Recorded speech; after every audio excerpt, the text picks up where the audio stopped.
It is my great pleasure to introduce our esteemed guest speaker for today, Sister Stephanie Mayo from the local congregation of San Juan, Metro Manila East. She is a resident film critic at the Daily Tribune, where she has been contributing since 2018. She is a highly regarded film reviewer and has published her critiques in numerous local and international publications since 2012. Sister Mayo has covered several prominent film festivals, including the Cinemalaya Film Festival and Q Cinema. In 2018 and 2019, she represented the Philippines as a delegate to the International Film Festival Awards, Macau. She has also been recognized by the Cultural Center of the Philippines in their encyclopedia under the chapter Criticism and Scholarship in Film as one of the most prominent film critics in the country this decade. Aside from her work as a film critic, Sister Mayo is also an associate editor for CFO magazine and has been a teacher at PNK since 2001. We are honored to have Sister Mayo as our guest speaker today, and we are eager to hear her insights on the world of film criticism. Please join me in welcoming Sister Stephanie Mayo. Let us all give her a virtual round of applause. Thank you very much, Paul, for having me, Brother Lance. So, what is the purpose of film reviewing? To inform the public, this is the second slide po, kung maganda or pangit ang isang pelikula. I'm using the term pangit kasi ganun kasimple yun eh. Pag tinanong tayo ng mga kaibigan natin, maganda ba o pangit? Ganun. Ganun yung mga tanong sa atin. So, hindi lang natin sasabihin kung bakit maganda or pangit ang isang pelikula, kundi bakit? Bakit siya pangit? So, kailangan natin ma-explain sa ating readers kung bakit maganda o pangit ang pelikula na bagong release lang. So, whether bagong release siya sa theaters or sa streaming platform para magsilbing guide nila kung papanoorin ba nila yung pelikula. Kasi mahal nga din po ang sine ngayon at kahit pa may pera po tayo, mag-invest pa rin po tayo ng time. Kaya merong mga movie buffs or mahilig sa sine na mahalaga po sa kanila na magbasa muna ng review bago po sila mag-invest ng oras at pera sa panonood ng pelikula. So meron po tayong 3 types of movie criticism. So ang first type of movie criticism is amateur, no? At sino yung mga amateur movie reviewers? Sila yung mga bloggers, sila yung mga nagsusulat ng reviews nila sa social media. So basically self-published po ito. So everyone can write a movie review as long as you have a social media account and you can create your own blog site which is free. So doon po kami nagsimula sa pagsusulat po ng movie reviews sa blog. So nag-start po akong blogger lang, no? So yun yung amateur movie reviewer. Second ay yung journalistic type of movie criticism. Ito yung mga professional movie critics na napapublish na sa newspaper, sa magazine, sa popular mass media outlet. Sila na yung mga professional. Dito po kami nahahanay kasi pag professional, ibig sabihin, binabayaran ka na ng publication, no? Ito na yung career mo, yung pagre-review ng pelikula. Okay, hindi mo necessarily siya yung career, pero ano ka na, professional ka na movie reviewer. And next is yung academic, no? Academic movie criticism, hindi siya masyado popular, pero very essential siya because academic criticism, sinusulat po ito ng mga film scholars na focused sa film theory. Na karaniwan po yung kanilang mga movie reviews or yung film reviews po nila ay napapublish sa academic journals. So talagang malalim po na pag-aaral, cinematic studies talaga. Kaya very academic po siya. So sa popular culture, sa mga readers, in general, hindi sila masyadong nagko-consume ng academic movie reviews, no? Kasi ano siya una, boring siya. Pangalawa, yun, scholarly siya scholarly. So, pero kung mahilig ka sa movies, lahat yan ay binabasa mo. Or wala din naman masama kung meron kang mas type basahin. Baka mas prefer mo ang amateur blogger or mas type mo magbasa ng journalistic, yung mga nasa dyaryo, yung may column, or mahilig ka ding magbasa ng scholarly or academic reviews, no? Sa totoo, hindi natin pwedeng parang hindi i-invalidate yung opinion ng isang amateur blogger. Hindi. Kasi opinion niya pa rin yun. Sa totoo, sa panahon ngayon, sa social media age, mas popular po ang opinion ng amateur bloggers. Kasi people would naturally listen to their friend, 'di ba? Their family members kaysa magkonsulta sa professional critic, no? So hindi porket amateur sila, hindi importante yung kanilang opinion. No, sa totoo nga, minsan merong mga amateur bloggers o amateur movie reviewers na mas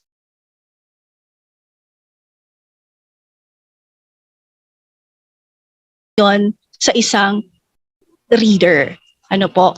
Lalo na sa panahon ngayon, ang movie reviews pwedeng gawin via YouTube, 'di ba? Meron pong mga vloggers ngayon. Nagsasalita na lang sila, hindi mo na sila babasahin, 'di ba? Meron mga short form content like TikTok. Maraming ganyan, mga movie reviewers, no? 3 minutes lang.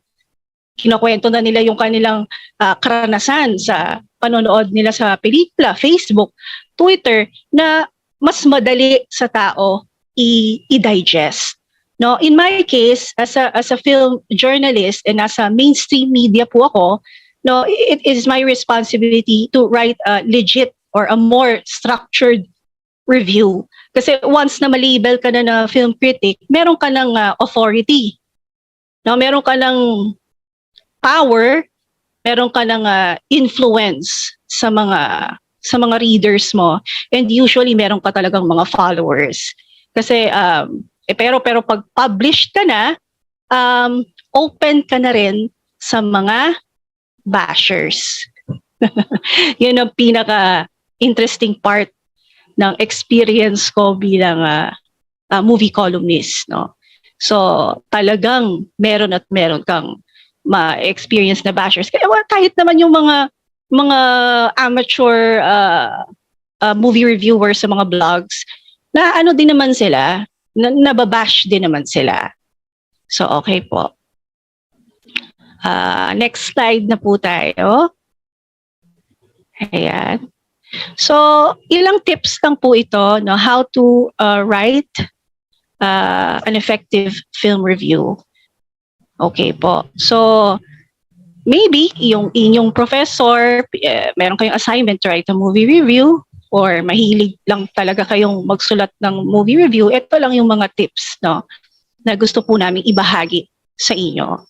So una, tip number 1, be confident with your own style or voice. Kasi magkakaiba po tayo ng personality. Therefore, magkakaiba din po tayo ng way ng pagsusulat. So doon ka sa style na magre-reflect ng personality mo.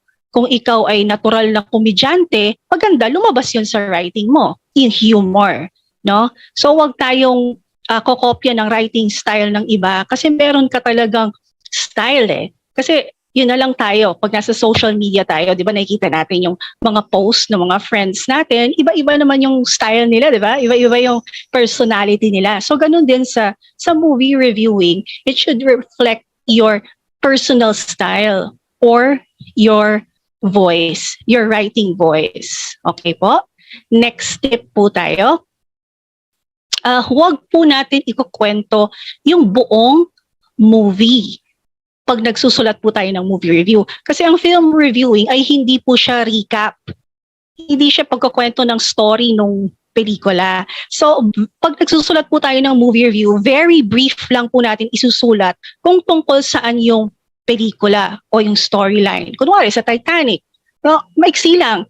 I-review mo, for example, yung movie ni James Cameron na Titanic, yung nag-blockbuster, di ba?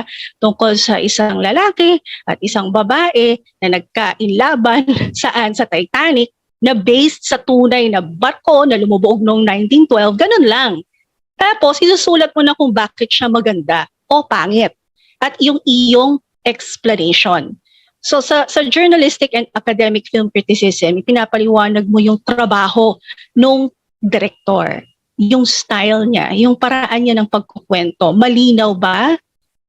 Malabo ba yung pelikula? Powerful ba? Weak? May mga butas ba? Kung horror, nakakatakot ba siya? Kung hindi, bakit?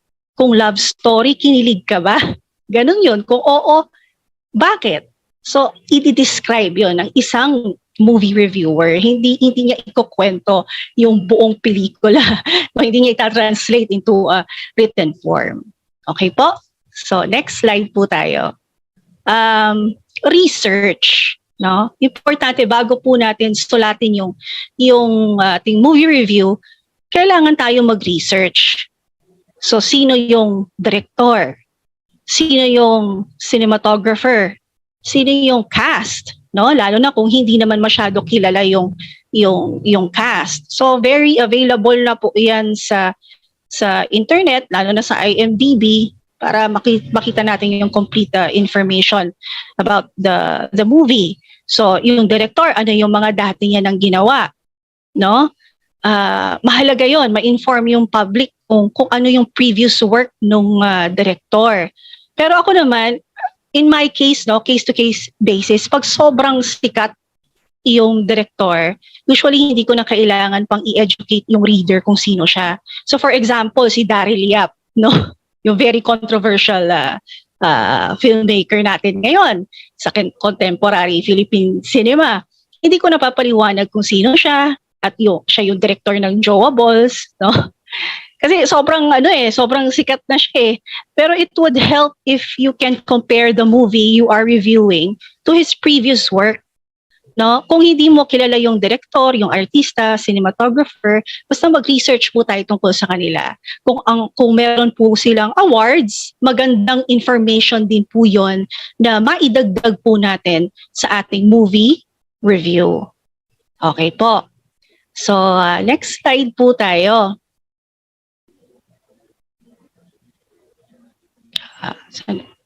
Yung ating experience. Yung cinematography, yung music, kailangan natin i-express yung ating naging damdamin habang pinapanood yung pelikula. Na-bore ka ba? Nainis ka ba? Na-impress ka ba? Na-shock ka ba? Kinabahan ka ba? Or wala kang naramdaman? So ano yung experience mo sa pelikula habang pinapanood mo? And pwede mo rin isulat after mo manood, ano yung impact sa iyo? No? Kasi maraming movies talaga eh. Merong art house, merong experimental movies, merong B-movies, may popcorn movies, may mga ganon eh. Merong mga movies na may docu, merong mga movies na merong malalim na social commentary, no? So, kailangan naiintindihan natin kung anong type or genre ng pelikula na pinapanood natin. No, hindi lang basta horror, marami pang sub-genre ang horror, no? Kayon, importante pagkatapos ng panonood natin, naiisip na natin yung movies natin, ipasok lang natin yung experience natin. Basically, experience yan eh, ng isang movie reviewer. Hindi na iba sa kumain sa restaurant. Ano yung experience mo nung kumain ka? Masarap ba yung kinain mo? Matabang ba? Maalat ba? Ganyan. Basically, ganyan yan eh.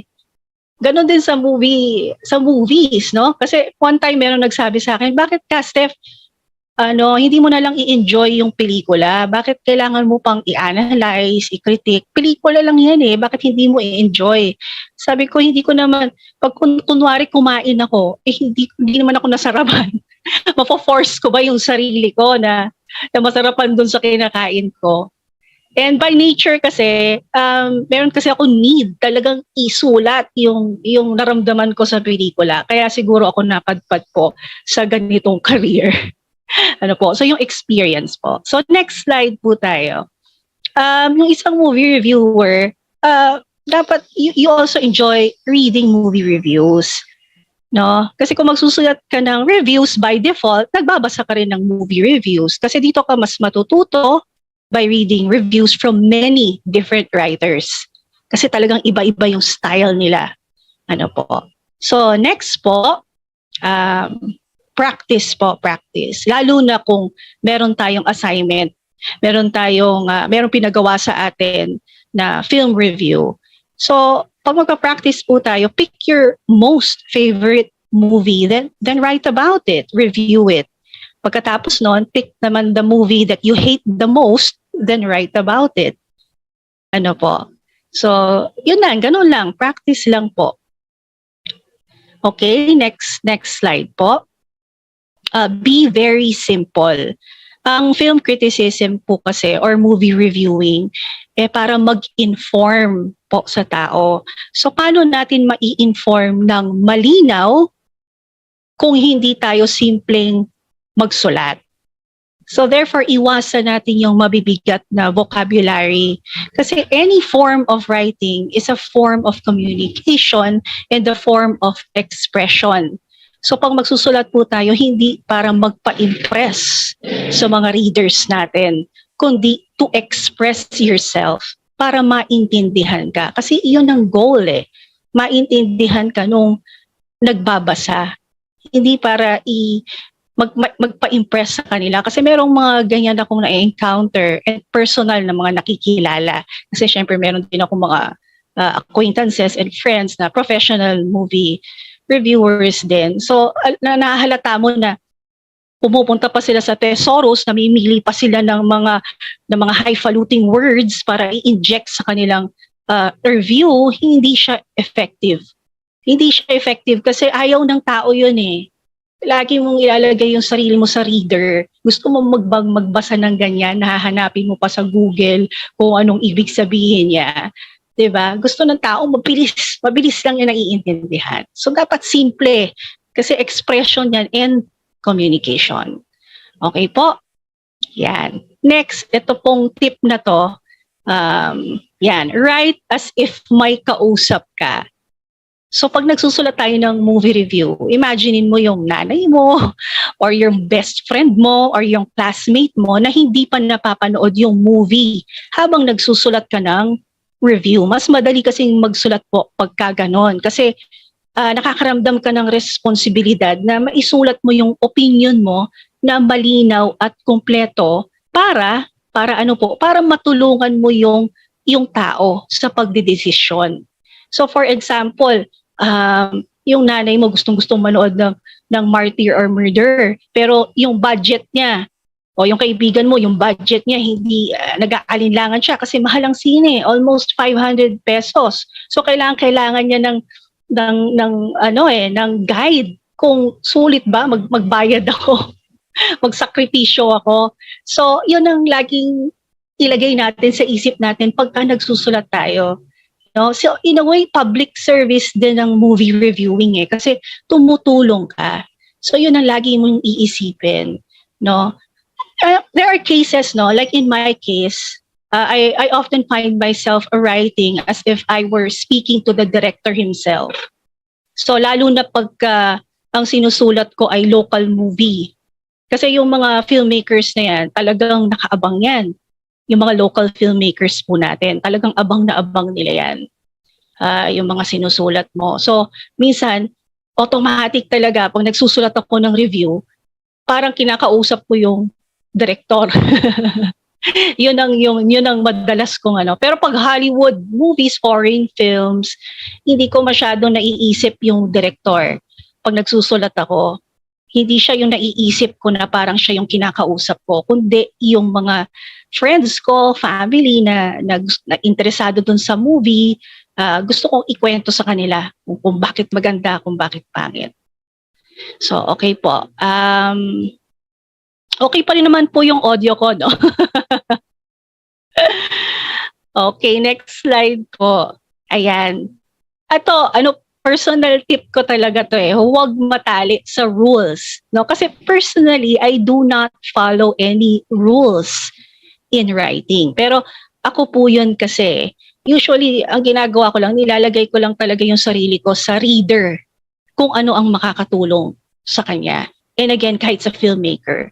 Kasi sa tagal ko na pong nagre-review, kabisado ko na yung industriya ng Philippine cinema, no, yung production, sa dami ko ng mga na-interviews din mula sa artista, sa director, sa cinematographer, no, iba yung kultura natin dito Dito kasi sa Pilipinas, pag gumagawa ng mga pelikula, mabilisan, sobrang mabilisan.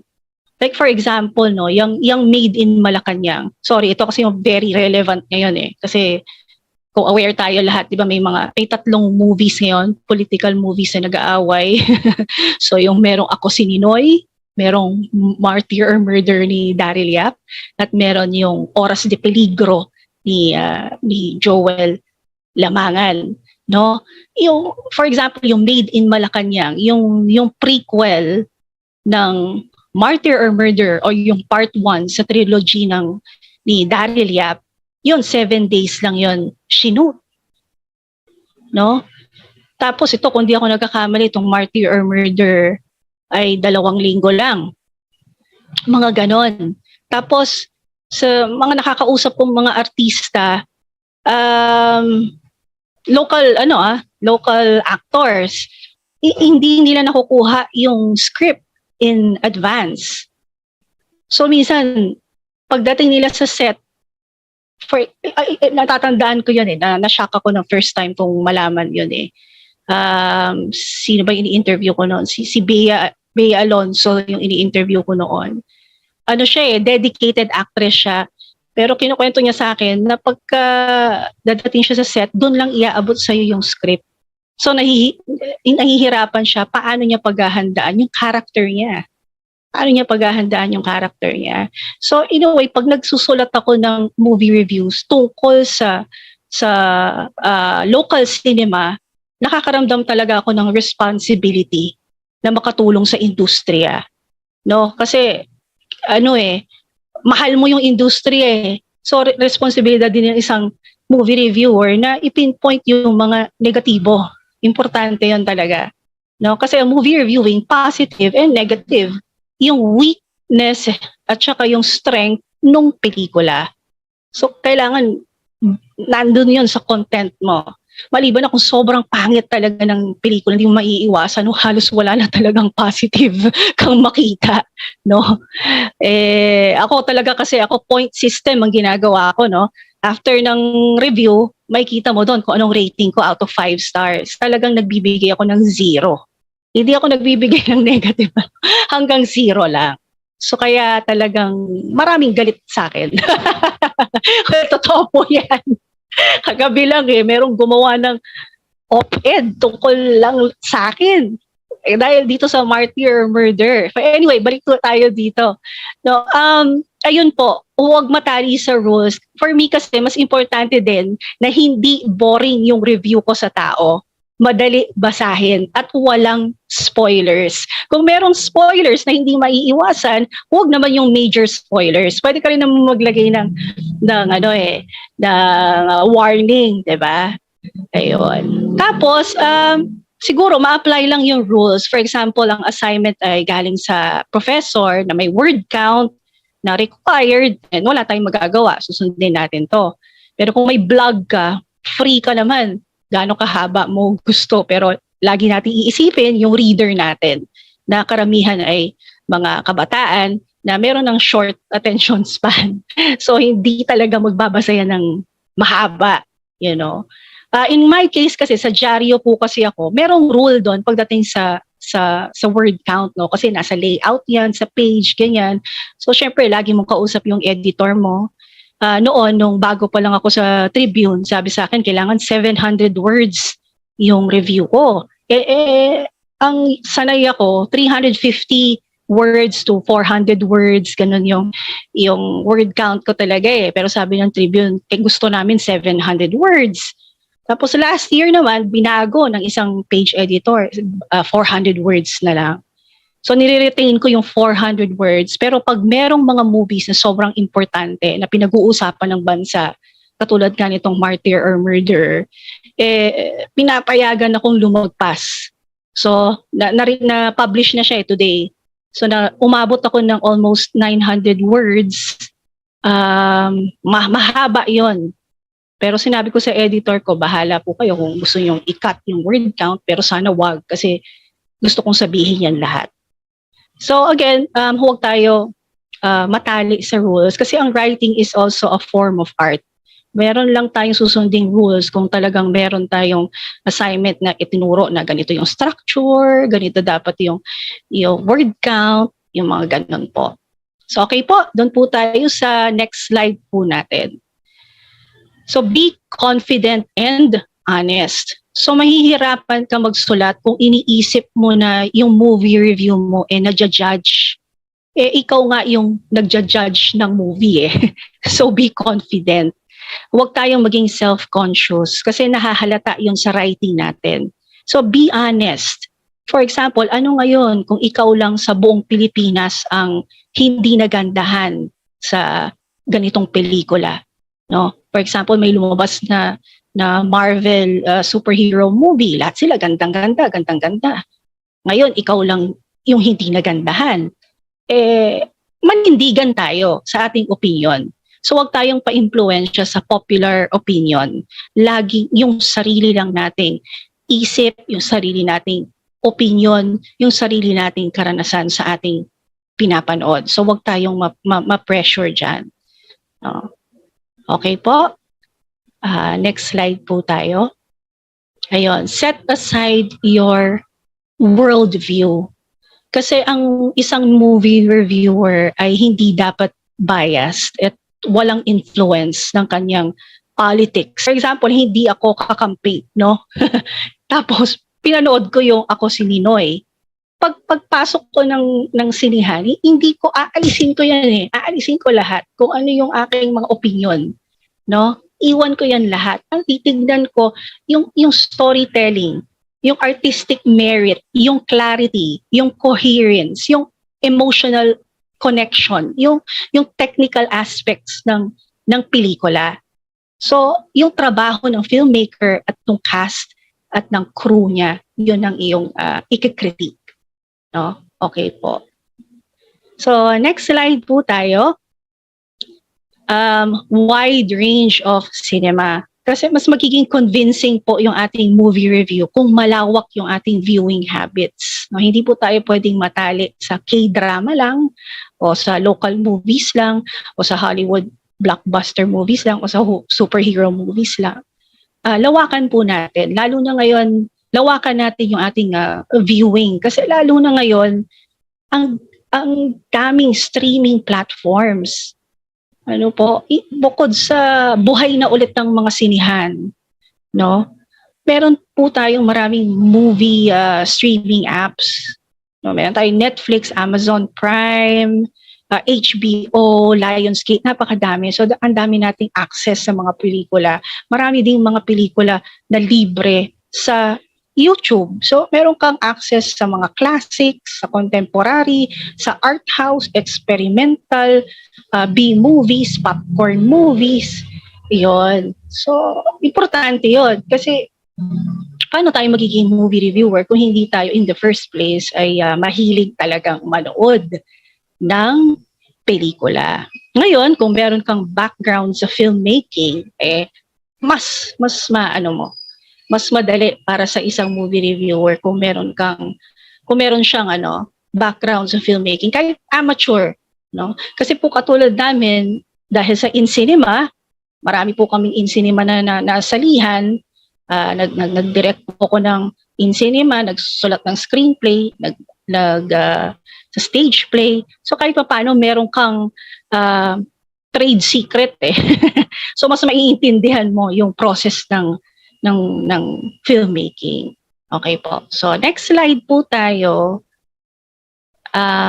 Watch it 3 times yung movie. Kung kaya mo lang. Kasi iyan ang sabi ng mga eksperto. Madalas ko yan naririnig. No? Na kailangan mong panoodin ng 3 beses yung pelikula bago mo reviewin. No? Kasi meron kang bagong makikita sa kada panonood mo. Sa first time mo napanood, sa second time, meron kang, ngayon ko lang to napansin. Hindi ko napansin sa first time kong pinanood. So sabi nga, minimum of 3 times. Pero ako, personally, hindi po ako ganito. Kasi wala akong time manood ng pelikula na 3 beses. Unless sobrang nagandahan ako or meron akong hindi naintindihan the first time, panonoodin ko ulit. Pero usually, hindi ko ito sinusunod kasi mahirap sa oras. No? Kasi talaga naman, focused naman ako sa panonood Talagang ganun ako. Ako pag nanonood ng pelikula, hanggat maaari ayokong may kasama. Ayoko talagang may kasama. Kasi merong kultura na sa Pilipinas na ang panonood activity ng mga nagde-date, mga ganyan, na parang ganun siya. Wala namang masama yun. Ganun Kaya lang, pagka movie reviewer ka, hindi yun Karaniwan, di na rin ako kumakain talaga kasi talagang sobrang focus ka sa pelikula mula sa opening credits hanggang sa end credits. Kasi minsan merong style yung director na ipinapasok niya sa opening credits pa lang. So kaya personally, madaling mag-review pag ikaw ay nanonood sa film festival.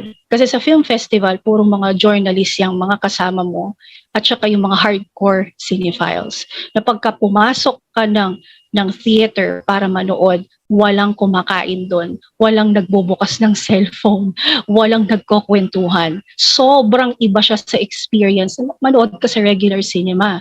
Lalo na noon pag nanonood ako ng hapon, kasabay kong mga senior citizens, kasi libre sila mga sa ganong oras, nagkakwentuhan sila at may dala silang baon, may dala silang kumot, ganon, ginawang park yun. Tapos kwentuhan, ganon, parang bonding nila yun Pero pagka nasa film festival ka, sobrang ibang environment siya. Kaya nung pandemic, yun ang nalungkot ako kasi yun ang hinahanap ko Kasi afternoon, meron pang mga talks, nagsasalita yung director, may Q&A. Parang talagang sacred yung panonood ng movie, whether animation yan, hanggang experimental, very sacred ng panonood ng movie. Talagang tahimik talaga. Lalo na pagka sa Cinemalaya ka, sa CCP ka, hindi ka pwedeng kumain doon. Bawal talaga kumain doon. At saka hindi nila ino-open yung theater lights hangga't hindi natatapos yung end credits. Napapansin natin kasi dito sa regular cinema, 'di ba? Once na natapos na yung pelikula, agad bukas agad ng ilaw So ako, syempre dahil trabaho ko yan, na-offend ako na bilis naman buksan ng ilaw, 'di ba? Pero maintindihan mo kasi yung mga regular moviegoers, nandun lang sila para manood, wala na silang pakialam sa end credits uuwi na yan. Ayun. So, ngayon, ito pala, gusto ko lang isingit. Ito na kasi yung last tip ko pag nagsusulat po tayo, iwanan natin overnight. Kinabukasan, basahin natin ulit with fresh eyes. Kasi doon mo makikita kung ano yung mga grammatical errors mo or yung mga kailangan mo pang i-revise. Ako, kasi sobrang busy ng schedule ko. Minsan, may deadline ako may deadline ako sa dyaryo. Minsan, wala na akong luxury na magawa ito. Kasi kung halimbawa, Friday yung deadline ko, kung Monday ako manonood ng sine, susulatin ko siya Monday din or Tuesday. Tapos, re-reviewin mo ng Wednesday para pag-submit mo ng Friday, masayang-masaya ka na. Sa akin, sa case ko, Unfortunately, dahil may trabaho din po kami, may full-time trabaho din, mahirap sa akin yun. Minsan last minute ko na sinusulat yung aking movie review. Pero para sa mga nagsisimula pa lang at wala namang deadline, lalo na kung amateur movie reviewer, magpapublish ka sa sarili mong blog, maganda yung take your time, no? Take your time.